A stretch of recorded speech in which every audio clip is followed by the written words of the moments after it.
I am Stephen Rink, and this is my journey of going all in.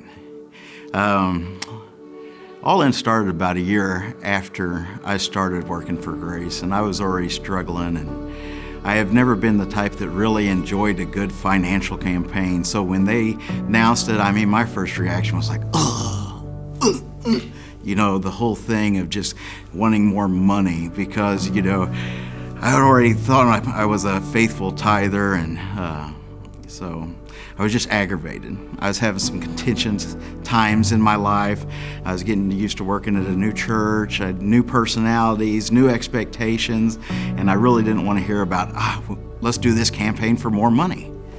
So I sought counsel through a guy that discipled me, and he saw my frustration like he knew I was ticked off. It was almost a turning point of me finding another job is what All In did to me.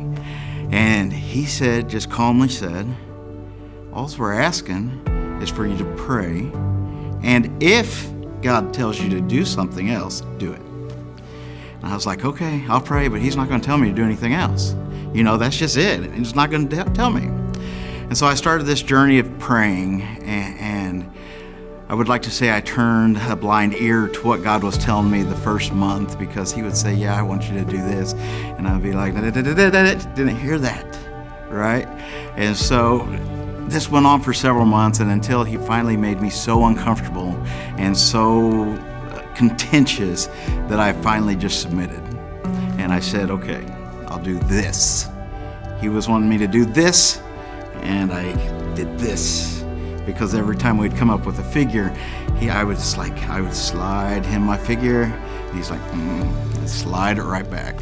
So we had this all-in kickoff where the staff was invited, and I remember writing down on the paper the last one I slid to him. And he said, no, I want you to do this. But I still wrote down my number. And,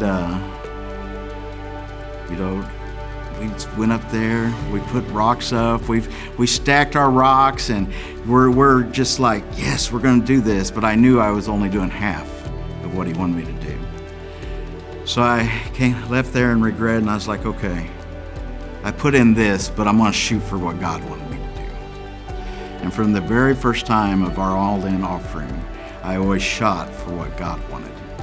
But I kept mine right there just in case I didn't quite make it.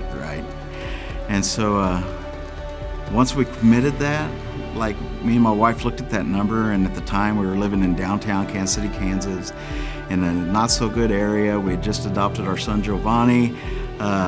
He was in a horrible school district, and we looked at the number that we pledged, not even the God number, but our number. I was like, man, that's what would take us to move us out of this neighborhood.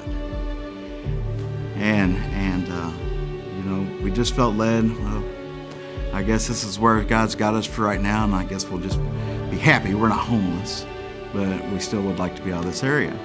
And through this whole time, there was months we were actually had to pull money out of savings to survive just in order to keep our offering up.